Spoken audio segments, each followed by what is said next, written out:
Sholat yang dilakukan dengan tumakninah, tenang, jeda yang kokoh, dan tidak tergesa-gesa, bukan sekadar rangkaian gerak fisik untuk menggugurkan kewajiban. Di mata para arif, khususnya dalam untayan hikmat yang dinisbatkan kepada Imam Ali bin Abi Thalib karramallahu wajhah, setiap perpindahan, intikal, dan bacaan takbir adalah sebuah perjalanan mi'raj ruhani. Secara garis besar, Sayyidina Ali membagi makna sholat ini ke dalam dua dimensi sufistik yang saling berkelindan. 1. Sisi takbir, tanzih, teologi sufistik. Penegasan kesucian mutlak Allah dari segala sifat makhluk, ruang, waktu, perubahan, fisik. 2. Sisi gerakan, eksistensial suluk. Kesadaran hamba akan asal-usulnya, kefanaannya, dan kepasrahannya yang total di hadapan Sang Pencipta. Berikut adalah penjelasan luas dan mendalam mengenai makna sufistik dari tiap-tiap perpindahan sholat tersebut. 1. Takbir pertama dan berdiri duduk. Takbir. Allahu Akbar, min ayyu sofa biqiyamin au qu'udi. Maha besar Allah, bersih bening dari sifat makhluk berdiri dan duduk. Gerakan. Bihaulillah wa quwwatihi akum wa aquud. Dengan daya dan kekuatan Allah, aku berdiri dan duduk. Makna sufistik, ketika Anda mengangkat tangan pada takbir pertama, takbiratul ihram, Anda sedang melemparkan seluruh dunia ke belakang punggung Anda. Sayyidina Ali mengingatkan bahwa berdiri dan duduknya kita dalam sholat adalah sifat makhluk yang butuh ruang. Allah Maha Suci dari sifat menetap, berdiri, atau duduk seperti manusia. Saat lisan mengucapkan takbir dan tubuh bergerak, ruhani sang hamba berikrar, "Aku tidak memiliki daya apapun untuk menyembahmu." Kesadaran ini meruntuhkan kesombongan, ego. Berdiri dan duduknya hamba semata-mata karena dipinjamkan energi oleh Allah, la haula wala quwata illa billah. Ini adalah tahap awal fana al-fi'li, meleburkan perbuatan diri ke dalam perbuatan Allah. 2. Takbir kedua dan gerak ruku. Takbir. An yu'sofa biharokati au jumu'ud. Bersih bening dari gerak atau diam. Gerakan. Ruku. Amantu bika walau darabta unuki. Daku beriman padamu dan merelakan tengkuku engkau penggal sekalipun. Makna sufistik, makhluk selalu terjebak di antara dua kondisi, bergerak atau diam. Allah tidak tunduk pada hukum fisika ini. Dia adalah pencipta gerak dan diam itu sendiri. Ketika beranjak ruku, posisi tubuh membungkuk menundukkan kepala, tengkuk yang merupakan simbol harga diri, kekuasaan, dan ego manusia, kini ditekuk sejajar dengan punggung. Makna sufistik dari kepasrahan ruku ini sangat ekstrim namun indah. Asteris, ya Allah, iman dan cintaku padamu telah melampaui cintaku pada nyawaku sendiri. Bahkan jika engkau takdirkan leher ini ditebas, aku tetap ridho. Ini adalah simbol penyerahan total, taslim, dan penyembelihan nafsu ammarah. 3. Gerak i'tidal. An yusofa bijismin, au yushbahu bisyabahin, au yuqasu biqiyasin. Bersih dari sifat sebagai benda, diserupakan, atau dianalogikan. Gerakan, i'tidal. Alladzi akhrajani, minal adami ilal wujudi. Dia yang mengeluarkan aku dari tiada menuju ada. Makna sufistik, Allah bukanlah materi, jism, yang bisa diukur atau dibayangkan oleh imajinasi manusia. Pikiran manusia hanya bisa menganalogikan sesuatu berdasarkan apa yang pernah dilihatnya. Di sini, hamba menafikan segala bentuk antropomorfisme, menyerupakan Allah dengan makhluk. Saat bangkit dari ruku menuju berdiri tegak, i'tidal, ada simbolisasi penciptaan. Tubuh yang tadinya merunduk seolah tiada perhancur, kini ditegakkan kembali. Hamba merenungi ruang eksistensinya. Dulu aku adalah ketiadaan, keli Adam, lalu dengan cintamu, engkau menarikku keluar menjadi sebuah keberadaan, wujud. I'tidal adalah bentuk syukur atas karunia kehidupan, dan kesempatan untuk memujimu secara langsung, Sami'allahu liman hamidah. 4. Takbir keempat dan sujud pertama. Takbir. Antahullahul a'radu au tu'ulimuhul amradu. Bersih dari sifat, dapat ditimpa sesuatu atau tertimpa penyakit. Gerakan. Sujud 1. Minha khalaqtani. Darinya, engkau ciptakan aku. Makna sufistik, sifat makhluk adalah lemah, bisa berubah karena faktor eksternal, qarinna arad, dan bisa menderita sakit. Allah adalah Al-Ghani, Maha Kaya, tidak terpengaruh oleh apapun di luar dirinya. Ketika takbir berkumandang dan hamba merebahkan dahi ke lantai, tempat paling rendah, terjadilah puncak kedekatan, taqarrub. Kepala yang biasanya dihormati, kini menyentuh debu. Sujud pertama ini memiliki makna sufistik sebagai pengakuan asal-usul fisik. Hamba sadar sesadar-sadarnya bahwa ia berasal dari tanah yang diinjak. Komponen jasmaninya adalah debu yang hina jika tidak ditiupkan ruh dari Allah. Di sini, kesombongan hamba terkubur habis. 5. Takbir kelima dan duduk di antara dua sujud. Takbir. Antu syofa bijauharin au bi'aradin au yahullu syai'an au yahullu fihi syai'un. Bersih dari penyifatan dengan substansi benda, atau sifat tampak, atau menempati sesuatu, atau ditempati sesuatu. Gerakan, duduk. Wa minha ukhrajtani. Dan darinya, tanah, engkau keluarkan aku. Makna sufistik. Dalam filsafat dan ilmu kalam, jauhar, substansi, dan ard, aksi dan sifat adalah pembentuk alam semesta. Allah berada di luar dualitas itu. Dia tidak mengambil tempat, ana-hulul di dalam makhluk, dan makhluk tidak berada di dalam dirinya secara fisik. Saat bangkit dari sujud pertama menuju posisi duduk, ruhani hamba memandang proses kelahirannya ke dunia. Setelah engkau merancangku dari tanah, engkau mengeluarkan aku ke permukaan bumi sebagai manusia yang hidup dan mengemban amanah. Jeda duduk di antara dua sujud ini adalah simbol fase kehidupan kita di alam dunia saat ini, sebuah jeda singkat sebelum kita dikembalikan lagi ke dalam tanah. 6. Takbir ke-6 dan sujud kedua. Takbir. An yajuza alaihi ma'a yaju'udhu alal muhaddithina minadz-zawa'ali wal intiqa'ul, wa ataghayyuru min halin ila halin. Bersih dari sifat yang berlaku pada barang baru, berupa kepunahan, perpindahan, dan perubahan dari satu keadaan ke keadaan lain. Gerakan. Sujud 2. Wa fiha atu'idani, dan di dalamnya, tanah, engkau kembalikan aku. Makna sufistik. Segala yang baru, makhluk, pasti mengalami hukum perubahan, al-mutaghayyirat, lahir, tumbuh, menua, mati, hancur, dan pindah tempat. Allah adalah Al-Qadim dan Al-Baqi, yang tidak berubah oleh sang waktu. Lalu, mengapa kita harus sujud untuk kedua kalinya? Disinilah letak kedalaman maknanya. Sujud kedua adalah simbol kematian dan alam kubur. Hamba mengingat bahwa setelah masanya di dunia selesai, ia akan dimasukkan kembali ke dalam perut tanah, membusuk dan hancur. Ini adalah latihan mati sebelum mati yang sesungguhnya, mutu qabla anta mutu. Sujud kedua merontokkan segala keterikatan hati pada kemewahan duniawi. 7. Takbir ke-7 dan bangun dari sujud kedua. Takbir. Antahullahul hawa asul khomsi. Bersih dari sifat dapat disentuh dibatasi oleh panca indera. Gerakan, bangun. Wa minha atukhrijuni ta'aratan ukhra. Dan darinya, tanah, engkau bangkitkan aku untuk kedua kalinya. Makna sufistik, panca indera manusia sangat terbatas.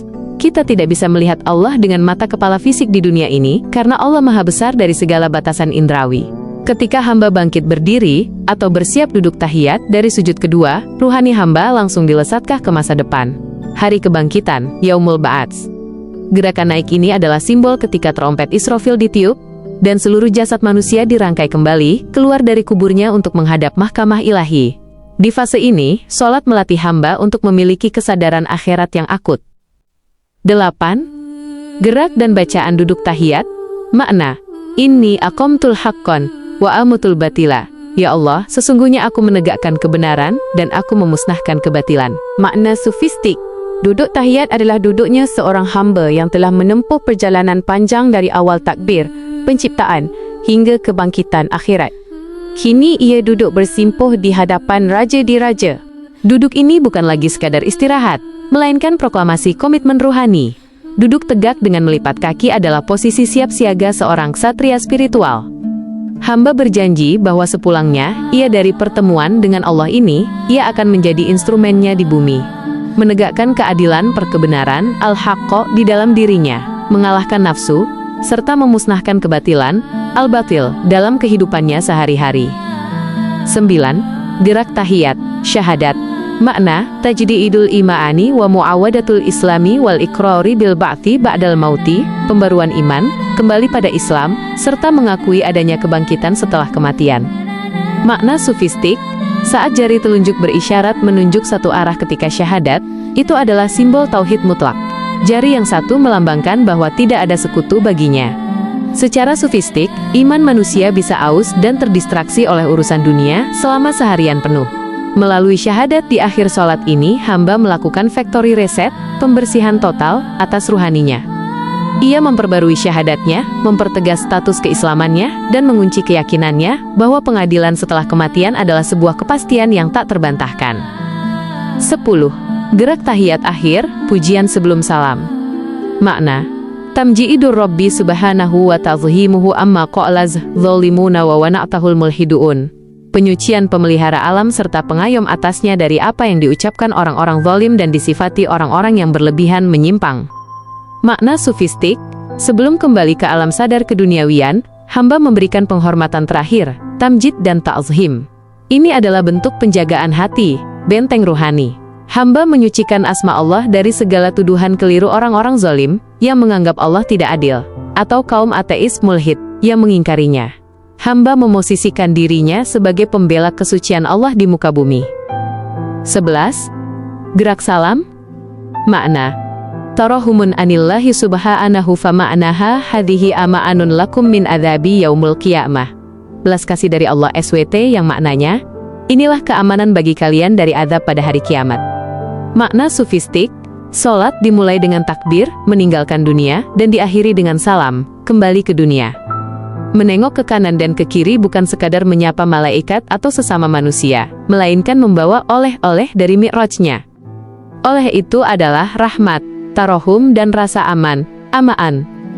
Hamba yang sholatnya benar-benar, tumakninah dan khusyuk, telah mendapatkan jaminan keamanan dari Allah dari azab hari kiamat. Tugasnya sekarang adalah membagikan rasa aman dan kasih sayang tersebut kepada makhluk di sekitarnya, kanan dan kiri. Ia tidak akan menyakiti manusia lain dengan lisan atau tangannya, karena ia adalah pembawa pesan kedamaian ilahi. Kesimpulan keselarasan makna, jika kita melihat konstruksi yang diajarkan oleh Sayyidina Ali ini, sholat yang tumakninah adalah sebuah miniatur siklus eksistensi manusia.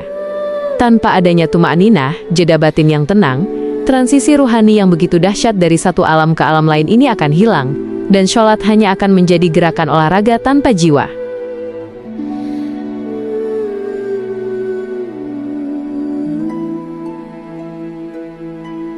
Untaian kalimat yang Anda sampaikan di atas adalah salah satu refleksi sufistik paling indah tentang bagaimana ego manusia dihancurkan bukan dengan cambuk riyadhah yang keras, melainkan dengan kelembutan sebuah doa untuk orang lain. Dalam tradisi luhur keluarga Nabi Ahlul Bait, madrasah cinta dan fana ini dicontohkan secara sempurna oleh putri tercinta Rasulullah SAW, Sayyidah Fathimah Az-Zahra radhiyallahu anha. Mari kita bedah kedalaman makna dari kalimat-kalimat di atas dengan berkaca pada teladan suci Sayyidah Fathimah Ro'atiyah setelah beliau menyelesaikan sholatnya yang tumakninah. Teladan Sayyidah Fathimah, Al-Jar Thumma Ad-Dar. Ada sebuah riwayat terkenal dari putra beliau, Imam Hasan bin Ali Ra, yang menceritakan tentang ibundanya. Aku melihat ibuku Fathimah berdiri di mihrabnya pada malam Jumat. Beliau terus ruku dan sujud hingga fajar menyingsing.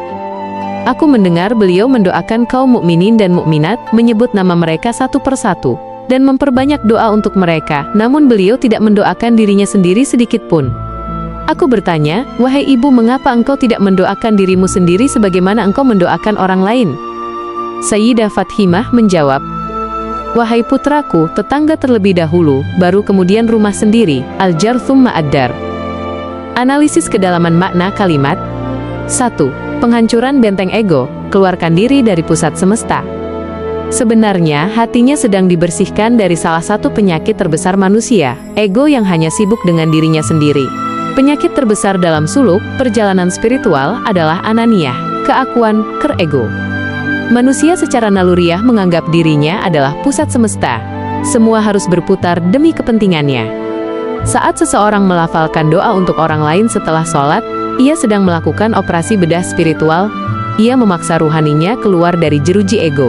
Ketika Sayyidah Fathimah menyebut nama-nama tetangganya satu persatu dalam keheningan malam, beliau sedang meluaskan ruang hatinya agar tidak lagi disesaki oleh kepentingan diri, called self-centered. 2. Teorema spiritual, hukum timbal balik malaikat. Ketika seseorang mendoakan manusia lain dengan ikhlas, malaikat pun mendoakan hal yang sama untuk dirinya. Ini bukan sekadar hiburan psikologis, melainkan janji metafisika yang disabdakan oleh Rasulullah SAW. Tidak ada seorang hamba muslim pun yang mendoakan saudaranya tanpa sepengetahuannya, melainkan malaikat akan berkata, dan bagimu pun seperti itu, walaka bimitslin. Hari Muslim. Disinilah letak rahasia kalimat, engkau tidak akan perlu lagi mendoakan dirimu sendiri. Mengapa? Karena doa Anda untuk diri sendiri adalah doa seorang manusia yang penuh dosa dan pamrih. Namun, ketika Anda mendoakan orang lain, Doa yang kembali kepada Anda adalah doa dari makhluk yang tidak pernah bermaksiat, malaikat. Doa siapakah yang lebih cepat dikabulkan oleh Allah? Tentu doa malaikat. 3. Antitesis iri dan dengki, menyembuhkan kesempitan jiwa. Para sufi memahami bahwa iri dan dengki membuat jiwa sempit, sedangkan doa tulus membuat hati luas. Iri, hasad lahir dari asumsi keliru bahwa karunia Allah itu terbatas. Jika si A sukses, berarti jatah suksesku berkurang. Pikiran ini membuat dada sesak. Sebaliknya, mendoakan kebahagiaan orang lain adalah pengakuan bahwa khazanah, gudang kekayaan Allah itu tidak terbatas. Ketika Anda mampu tersenyum dan tulus meminta kepada Allah agar tetangga Anda bertambah kaya, bertambah bahagia, dan selamat, Anda sedang menyuntikkan obat penawar racun hasad. Hati Anda meluas hingga menjadi seluas samudra yang tidak bisa dikotori oleh limpahan sampah kedengkian. 4. Tingkatan tertinggi, itsar di tengah perjuangan diri. Dan mungkin, salah satu tanda hati mulai sembuh bukan ketika semua masalahmu selesai, tetapi ketika kamu masih mampu dengan tulus berkata, "Ya Allah, bahagiakan juga mereka," meski hidupmu sendiri masih penuh perjuangan. Dalam Al-Quran, ini disebut sifat itsar, mementingkan orang lain di atas diri sendiri, meskipun mereka sendiri sedang kesusahan. Sayyidah Fatimah Az-Zahra dan suaminya Imam Ali, adalah manusia yang hidupnya penuh asketisme, zuhud, dan perjuangan fisik yang berat. Tangan Sayyidah Fatimah melepuh karena menggiling gandum sendiri, dan perut mereka sering kelaparan demi memberi makan anak yatim dan tawanan. Namun, di atas sajadah, dalam sholat yang meleburkan segalanya, beliau tidak meminta keringanan hidup untuk dirinya. Beliau meminta keselamatan untuk umat ayahnya. Ini adalah puncak kesembuhan hati. Ketika rasa sakitmu tidak membuatmu buta terhadap penderitaan orang lain. Kesimpulan, terapi sajadah. Kalau hari ini kamu merasa hatimu sempit dan penuh kegelisahan, pernahkah kamu mencoba diam sejenak lalu mendoakan orang lain dengan benar-benar tulus? Kalimat penutup ini adalah sebuah resep meditasi Islam yang sangat aplikatif.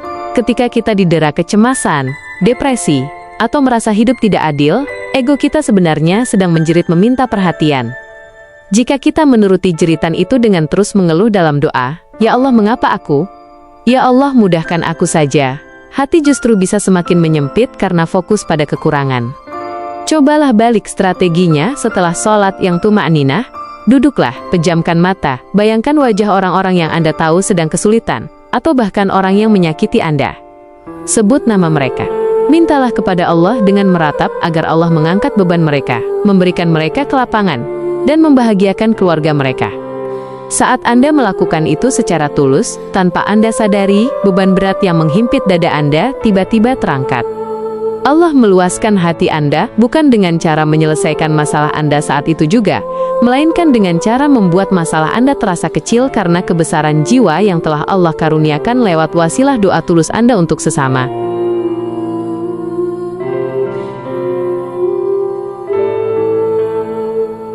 Masya Allah, ini adalah untaian doa yang sangat indah, komprehensif, dan syarat dengan nilai-nilai spiritual yang luhur. Doa ini merefleksikan secara sempurna apa yang baru saja kita bahas tentang warisan ruhani Sayyidah Fatimah Az-Zahra, yaitu kelapangan hati untuk merangkul orang lain dalam munajat kita kepada Allah.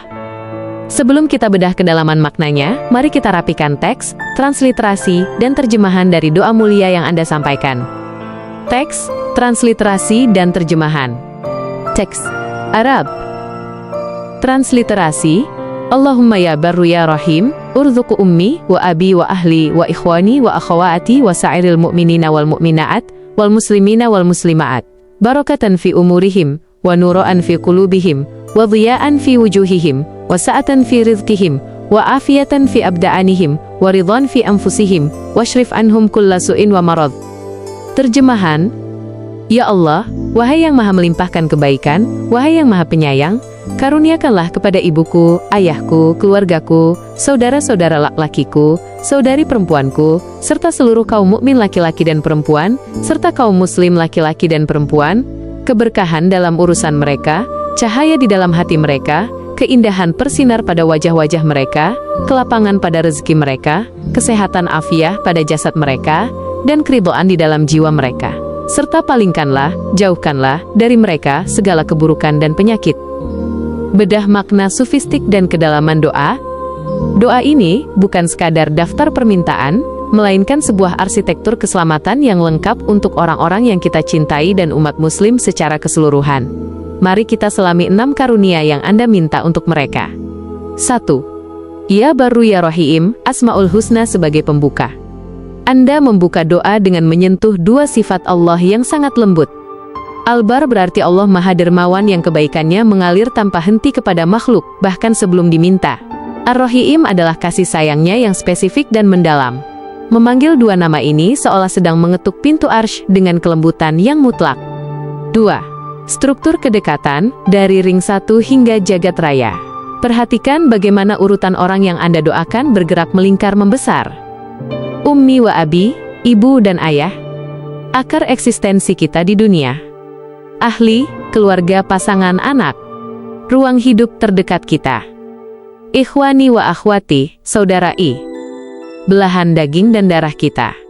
Sairil mu'minin wal muslimat, seluruh umat. Ruang lingkup kemanusiaan dan keimanan tertinggi. Ini adalah cara berdoa yang sangat tertib, mendahulukan hak karib kerabat baru kemudian memeluk seluruh umat. 3. Barokatan fi umurihim, dan nu'uran fi kulubihim. Berkah dalam urusan. Berkah bukan berarti sedikit atau banyak, melainkan ziyadatul khair, bertambahnya kebaikan. Anda mendoakan agar waktu, pekerjaan, dan usia mereka tidak terbuang sia-sia. Cahaya di dalam hati. Di alam sufistik, hati yang gelap adalah neraka dunia. Ketika Anda meminta nuur, cahaya untuk hati mereka, Anda sedang memohon agar mereka diberi petunjuk, tidak mudah tersesat, dan selalu merasakan kehadiran Allah di setiap hela napas. 4. Diya'an fi wujuhihim, dan sa'atan fi rizqihim. Sinar pada wajah, dia adalah sinar yang memancar karena efek ibadah dan ketenangan batin, seperti binar wajah orang-orang soleh. Wajah yang memancarkan dia akan membawa kedamaian bagi siapa saja yang memandangnya. Kelapangan rezeki. Anda tidak meminta mereka menjadi miliarder yang serakah, tetapi meminta sa'ah, kelapangan. Rezeki yang lapang adalah rezeki yang cukup, menenangkan, halal, dan membuat mereka tidak diperbudak oleh dunia. 5. Afiatan fi abdanihim dan ridwan fi anfusihim. Afia pada jasad. Afia lebih tinggi dari sekadar syihah, sehat. Sehat adalah fungsinya organ tubuh, sedangkan afiah adalah perlindungan Allah, agar fisik tersebut hanya digunakan untuk ketaatan dan terjaga dari mara bahaya. Ridho di dalam jiwa. Ini adalah puncak kebahagiaan psikologis dan sufistik. Jiwa yang ridho, an-nafsul mutmainnah, adalah jiwa yang tidak pernah kecewa pada takdir Allah. Kaya atau miskin, sehat atau sakit, hatinya tetap tersenyum dan berkata, "Aku ridho ya Allah." 6. Wasrif anhum kulla su'in wa marad, perisai pelindung. Doa ini ditutup dengan permohonan defensif. Setelah meminta semua kebaikan di atas, Anda memohon agar Allah memasang dinding pelindung yang menjauhkan mereka dari segala bentuk keburukan, sihir, kecelakaan, kejahatan manusia, serta penyakit fisik maupun mental. Hubungan dengan efek spiritual bagi diri Anda.